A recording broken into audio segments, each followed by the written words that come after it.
I grew up in the Southern Baptist Church.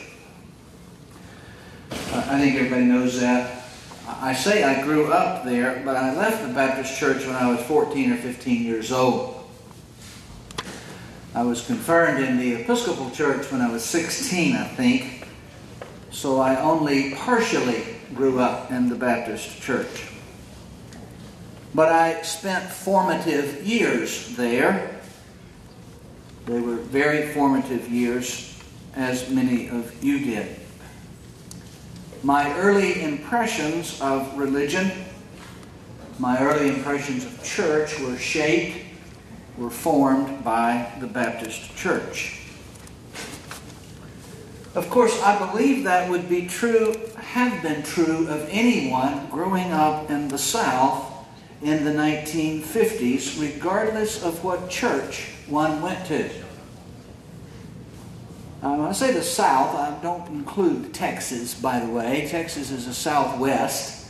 It may be true in Texas as well, but when I talk about the South, I'm talking about the Southeast. The bishop who ordained me to the priesthood, a man named Bennett Sims, was a Northeasterner. I'm not sure, but I believe he spent his growing up years in Pennsylvania. He was director of the Continuing Education Center at Virginia Seminary in Alexandria, Virginia, just outside of Washington, D.C., when he was elected bishop. And prior to that, he had spent 10 or more years at Church of the Redeemer in Baltimore. Now, there's some people who would say that those are southern places, Virginia and Baltimore, but no, it was close enough.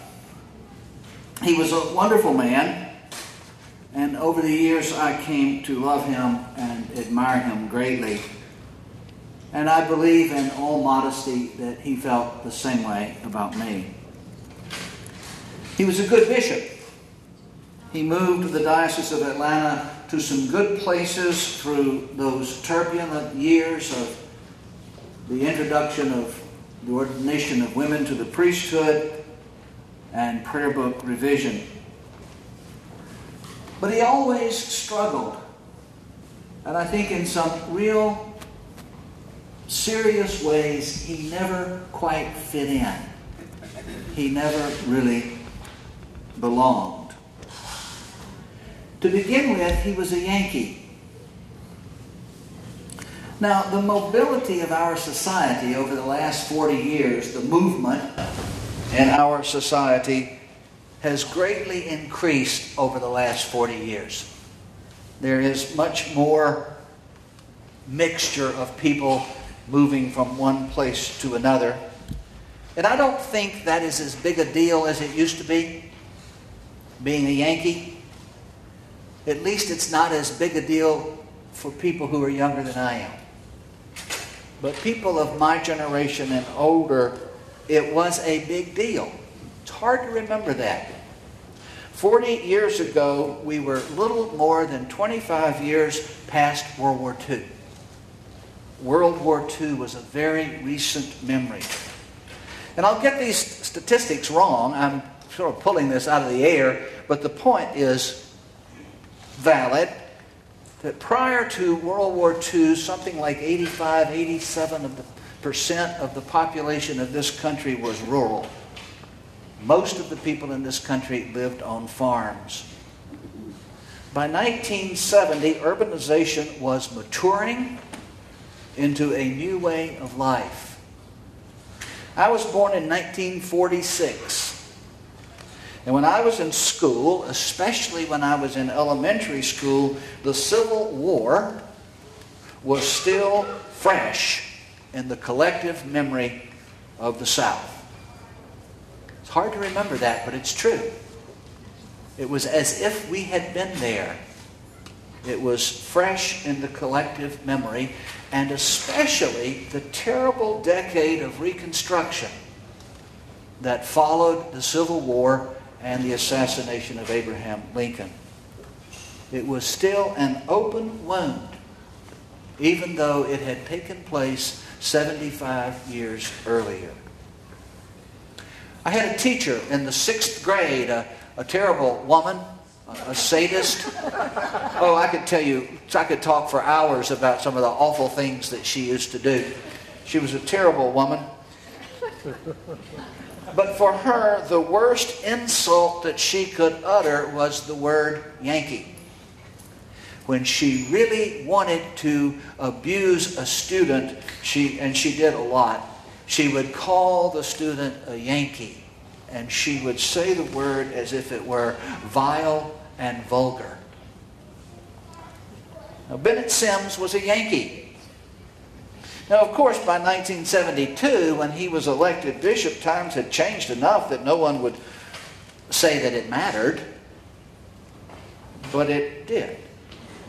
It was certainly a part of the culture, especially for my parents' generation. And to make it worse, he followed a bishop who was the epitome of Southern gentility. A man who had been born not far from Atlanta, grew up in and around in Atlanta, and had been suffragan bishop of Alabama, and spoke with a drawl and a Southern accent, and was just very gracious and generous, and was that type of person with all the pluses and all the minuses that went along with that stereotype. Now, much of it was racist, of course, but we would have been quick to deny that.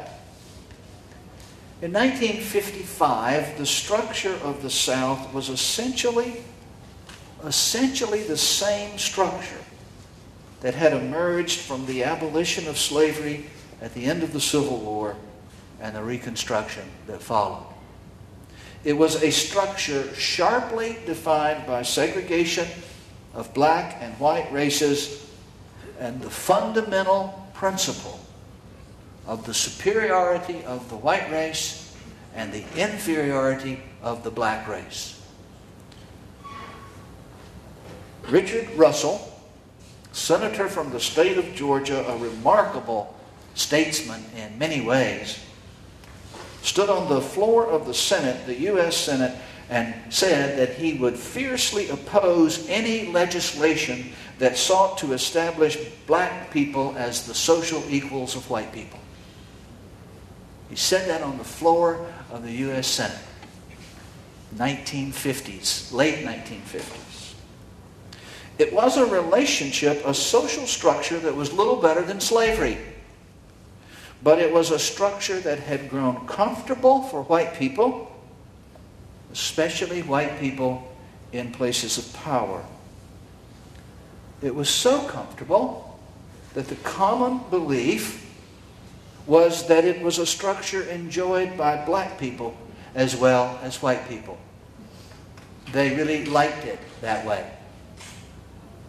In the early 1960s, when Rosa Parks ignited a bus boycott in the city of Montgomery, Alabama, and all the upheaval that followed that, the religious leaders of the city blamed it on outside agitators, chief among whom was Martin Luther King, Georgia. He was an outsider in Montgomery, Alabama, because he was from Atlanta. Their own black people, now I say that with some care, their own black people, they contended, were content and even happy with the way things were in Montgomery. At least they were, as long as they didn't know any better, as long as no one stirred them up. And that opinion, that view, was presented in an open letter signed by religious establishment leaders in Montgomery, including the Episcopal Bishop of the Diocese of Alabama and the Suffragan Bishop of the Diocese of Alabama. It was in response to that letter that Martin Luther King Jr. wrote the letter from the Birmingham jail. And if you want to read something that will inspire you, I promise you, read the letter that Martin Luther King wrote in response. It was only a few years later that Bennett Sims was elected Bishop of Atlanta. He was a Yankee. He didn't really understand the South. And secondly, perhaps the same thing really, although it's painted in very different brush strokes. But secondly, and just as importantly, he wasn't Baptist. By definition, he wasn't Baptist because he was an Episcopal bishop, but he wasn't Baptist.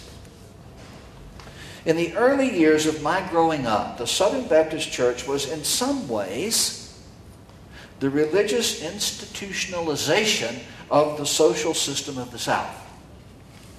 It was the religious embodiment of that structure. Of course, that isn't fair. It's not a fair thing to say. It wasn't the official theology of the Baptist Church. I have great respect for the Baptist Church, and the things I'm going to say today are not meant to be a rant or a rag on the Baptist Church. I have great respect for it in its theoretical form. I happen to have great admiration for Billy Graham. I think he bordered on greatness. He was a man of deep faith. He was a man of integrity. And he served as a public conscience for this country over a number of decades. But in its individual expression, much of the Baptist Church of the South became the religious defense of a culture defined by racism. It wasn't the only definition of culture, of course. There were other things that defined Southern culture. Southern hospitality, chivalry, fierce courage, and individualism were all a part of the whole. But racism was at the center. Racism informed all of the other parts of Southern culture. It's no accident, I believe, that the Southern Baptist Church itself was a rigidly segregated expression of religion. The white and the black expressions of the same denomination were as different as black and white. They were as different as night and day. They still are in many ways. Though the modern Baptist Church has done a much better job of desegregating in many places, a better job than the Episcopal Church has done, but it was different in 1955. And there is an irony in the fact that Martin Luther King Jr. was a Baptist minister. There's irony in the fact that the civil rights movement at its core was a religious movement. It was more, believe it or not, if you go back and really study it with an open mind, it was more of a religious movement than it was a political movement. It was essentially a religious movement. Now, Bennett Sims used to say that everybody in the South was Baptist. Most people, he said, were Baptists. Some people were Presbyterian Baptists, and there were some Methodist Baptists. There were a few Episcopal Baptists and even fewer Catholic Baptists. There were a handful of Baptist atheists and Baptist agnostics, but everybody was Baptist. It was in the water we drank. It was in the air we breathed. Now, Bennett used to say that with a smile and a laugh, but I think he was crying out in pain as well. It was a tough job in those days, and it was tough for him. Now, of course, the Baptist Church was not the only segregated church in the South. It wasn't the only institution of that particular set of norms to live by. All churches were. At least all white churches were, anyway, to greater or lesser degrees. Churches don't exist apart from the people who sit in the pews. I know there are people who say the church needs to not accommodate culture, the church needs to be above culture and all of that, but all of that is a lot of silliness. The church is the collection of the people who sit in the pews. There isn't anything else that it is. And church will always be an expression of the society in which the church exists. It may be, at its best, a noble expression of that society. But it will be shaped by the perceptions and the understandings of the people who form it. But so many people were Baptist that the Baptist expression of religion was the norm. It was what people expected organized religion to be. Even if they were people who never went to church. The Baptist expression of religion was the norm. It was what church was supposed to be like. It was what people expected it to be like. It was the definition of what we might call a religious attitude. I cannot tell you the number of times the first 10 years out of seminary in the 70s, I graduated from seminary in 1974, but the expectations that I encountered in the South, the expectations of my attitude being that of the Baptist church. There was a kind of piety that was expected. A little bit sanctimonious, perhaps, but in a really kind of special way. A little bit self-righteous, but only in the sense of being proud of one's faith. And what happened in the Baptist church on Sunday mornings was what was on television. It was what most people experienced. It was the definition of religion in your neighborhood, in the clubs you belonged to, where you went to work. It was that religion that permeated the society. And moral behavior in the Baptist church, culturally, I'm not talking about theologically, we'll talk about that, but moral behavior was at the center of the religious experience. The Baptist church is congregational. You probably know this because most of you have been Baptist at some time in your life. But the Baptist church is congregational. That is, each Baptist church is an independent, self-governing body. Now, the Southern Baptist Convention does have some requirements for membership, but even the Southern Baptist Convention is really a loose confederation of independent Baptist churches. There is no home office. There is no headquarters. There is no chief place that hands down what the Baptist church is. There is no official body that defines what is correct for Baptists to do and believe. The only thing one needs to be a Baptist preacher is a pulpit and a call. There is no requirement for education. There is no requirement for seminary. If a congregation votes to call you to fill its pulpit because they believe that you are a valid, God-inspired preacher, then you are a Baptist preacher. Now, you can get credentials, you can be ordained, but there are no requirements for that ordination other than you have a pulpit, that you have a call. No call, no preacher. Call, preacher. That's all there is to it. So it is risky at best to talk about what the Baptist church believes.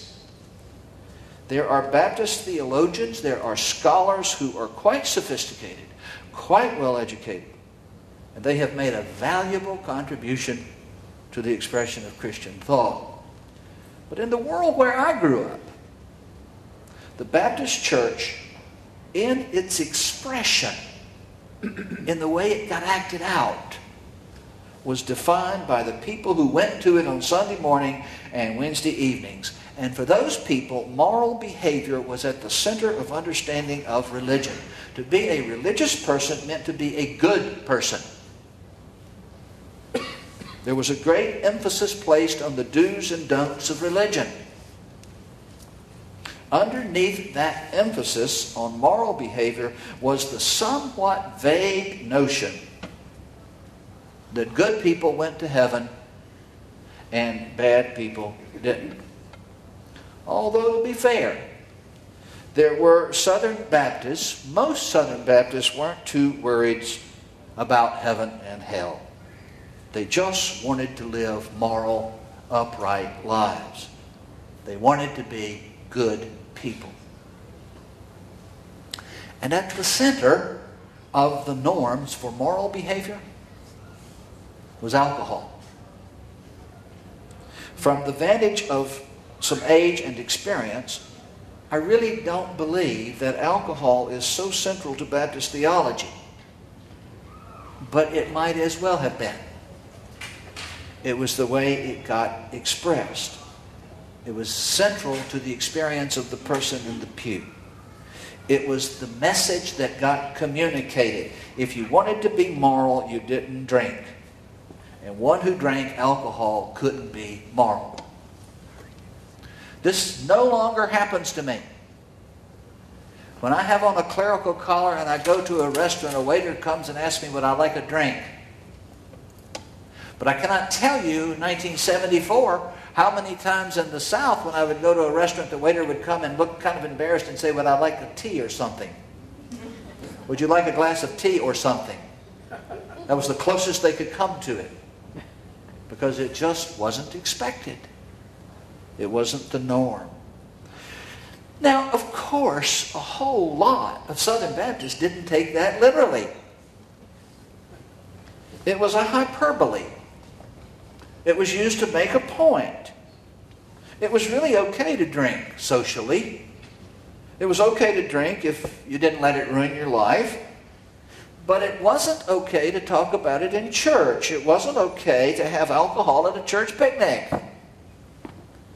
And it wasn't okay for the preacher to drink. The preacher was the author of the hyperbole. And there were a lot of Southern Baptists who took it very seriously, who did not drink at all. My father's mother, my grandmother, was a devout,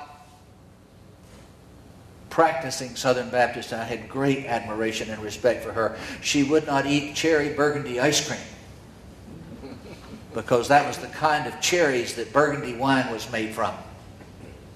Now, of course, had nothing to do with burgundy cherries, and there was no alcohol in the ice cream, but she wouldn't eat it because of the name burgundy was in the ice cream. And I am old enough to remember when dancing was a central tenet of Baptist practice, if not theology. There were racial overtones there as well. Rock and roll has its roots in black music. And as the walls of segregation were being chipped away, as their cracks were developing, as pieces were falling out, as that wall or those walls to begin to deteriorate, music in the white world began to change. It began to be infiltrated more and more. And it seems hard to believe when I think back on it.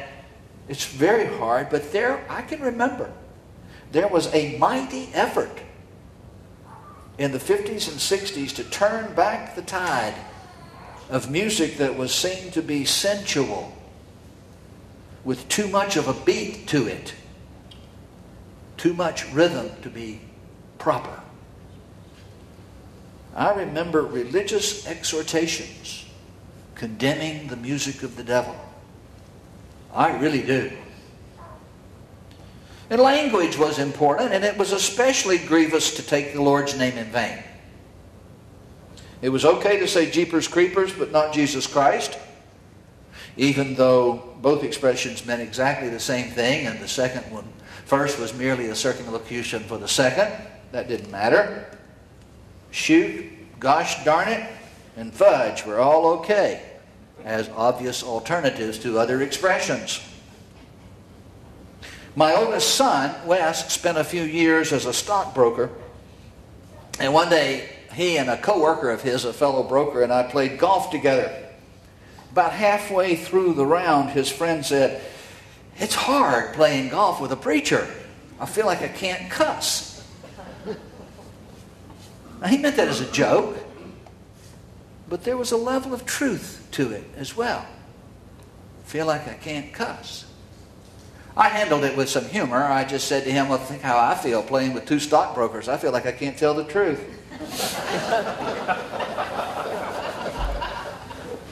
He didn't seem to think that was as funny as he thought the other one was. But anyway, now the Baptist church of my youth put great emphasis on the Bible. But it was a particular kind of emphasis. It was a holy book. It was actually the holy book, the only holy book. We had hymns that we sang about it. Holy Bible, Book Divine, and Thy Word is a lantern to my feet. Remember some of those? Every word in it was absolutely true in every sense of the word truth. And as a child in Sunday school, every lesson had to do with the Bible. Bible stories were the foundation of learning, and every Bible story had a moral point to make. There was a lesson to learn from this story. Bible stories, especially Old Testament Bible stories, were like Aesop's fables. Only they were divinely inspired. And so therefore they were really true. But there was a lesson to be learned. And if you told a Bible story, you had to make sure that the lesson got communicated. Something to be taken away. Usually the lesson had something to do with being a good moral person, minding your parents, or going to church every Sunday.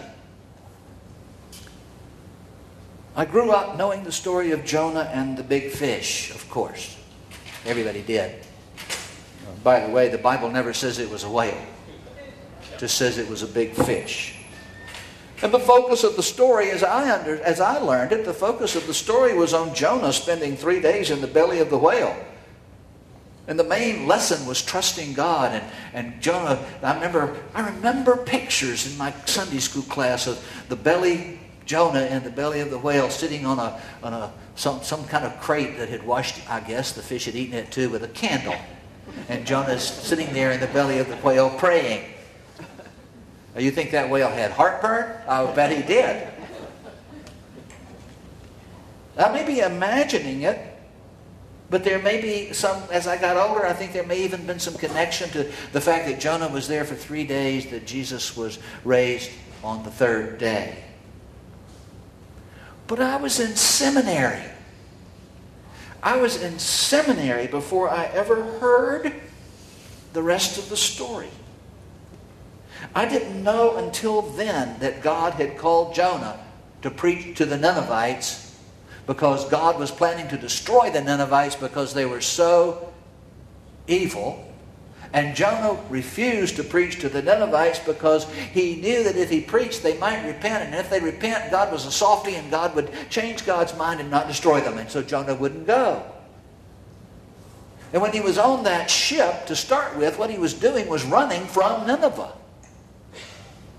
And when that whale, that big fish, swallowed him, 3 days later he burped him up onto the beach. Guess where? Nineveh. So Jonah goes and preaches, and they repent, and God says, well, I'm not going to zap them, and Jonah goes and pouts. There's not a moral lesson to be learned. There is a moral lesson to be learned, but it's deeper. It's a part of the story of the people of God. And the story itself has got the power. I learned about Noah and the flood. I learned about the rainbow of promise. I learned that Noah was a moral, upright man. And that's why God saved him. I was in seminary. I promise you this is true. I was in seminary before I ever even heard the rest of the story. That the first thing that Noah did when the ark landed was get drunk.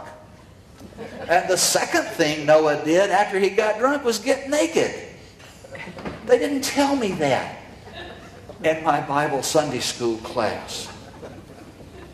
And we learned about Jesus, of course. Of course. Jesus was the perfect example of being good and moral. I knew the formula, that Jesus died to save me from my sins, but I didn't have a clue to what that meant. There wasn't much about redemption or transformation. There was a lot about forgiveness, but it seems like it was always tied to remorse and confession and doing better. Jesus was like the 11th commandment. And worship, what happened on Sunday morning, was defined by the Baptist Church. It was what was expected. It was the norm of church life. You have to remember that in 1955, the Roman Catholic Church was tiny in my world. It didn't really count. I mean tiny. The South was truly a missionary field for the Roman Catholic Church. And they did strange things that we didn't really think about too much. People even questioned whether or not they were Christian. I had no idea. I don't think I'd ever heard about Mass. I had no idea of what Mass was. The only thing I knew about Catholics was that they didn't eat meat on Friday. Seemed kind of strange, but hey, whatever blows your skirt up. The definition of church was Baptist. It centered around a sermon, which was almost always an exhortation to live a moral, upright life. And it was always based on a passage from the Bible. The music was melodic, rhythmic, easy to sing usually.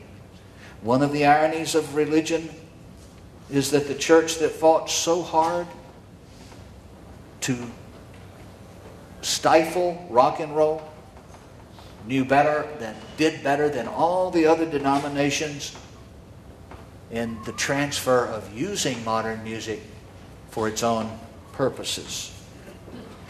They understood intuitively the power of music to touch emotions. And maybe that's why they saw the danger so clearly. Worship was supposed to be uplifting and inspiring. It could certainly be challenging. It was supposed to be challenging, but it was a challenge to piety. A challenge to be better, to be more like Jesus. There was no challenge to change the world. I don't remember ever being challenged to make the world better. The world was, by and large, an evil and corrupt place, and the challenge was to be above the world. The challenge was to be untouched by it. Morality was personal, and conversion was always individual. The preacher might shout about bad things I might be doing, but they were things that only I could change. I could do better. I could be more holy. There was no challenge to make the world a more just place. And outreach meant telling people about Jesus, getting them to join the Baptist Church. Now, the reason I tell you all of that is to set a background, because you have to know how I did this. And I'm going to touch on this, and then I'll deal with it a little bit more next week as we move into the Episcopal Church. The first time I ever went to Episcopal Church, I hated it. I thought it was the worst church I had ever been to in my entire life. It was my sister's confirmation, and I was made to go. My sister's journey to the Episcopal Church is another story for another day, or perhaps. But in any event, she was confirmed when I was 15, I believe, and I was made to go, and I hated it. To begin with, we were late. My mother was late to everything her entire life. My mother had no concept of time. It just didn't mean things to her. And so we got where we went late. And it was packed because it was confirmation. And when you get to an Episcopal church late and it's packed, you know where you sit. You sit on the front row. And so we sat on the front row. And I didn't know what we were supposed to do. I didn't know whether I was supposed to stand or sit or kneel. And I couldn't figure out who to look at, to watch, because all the choir didn't always do the acolytes did different things. And I couldn't see the congregation. They were behind me. And by the time I would figure out that everybody was sitting and I would sit, they would all be standing. And then by the time I got standing, they would all be kneeling. And I didn't understand all this. The music was absolutely dreadful. We had tiny little hymnals that just had the words and a music line at the top of it. Remember those? Not that I would read music anyway. I had never heard a single hymn that we sang. Not one. Or should I say that the choir sang. They were impossible to sing.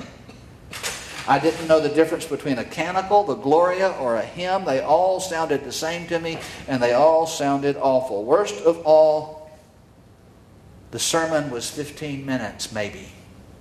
And I didn't understand it any more than I understood the music. It was a dreadful place. The prayers were all read. There was not a single real prayer in the whole thing. They were all read. I hated it. I was so mad about it that I refused to go to the reception. Afterwards, I went and sat in the back seat of the car and pouted for about 30 minutes. The next Sunday, I went back to the Episcopal Church, and I've been going to it ever since. I don't know why I went back. I would only say that it had to be liturgy. That in spite of myself, in spite of all of that expectation, that's what touched me and drew me in. Now, I don't know how much of that's like your experience. But I try to remember that just to keep in mind how strange we sing to people who walk in the door for the first time. What a strange place we are. More about that next week. Thank you.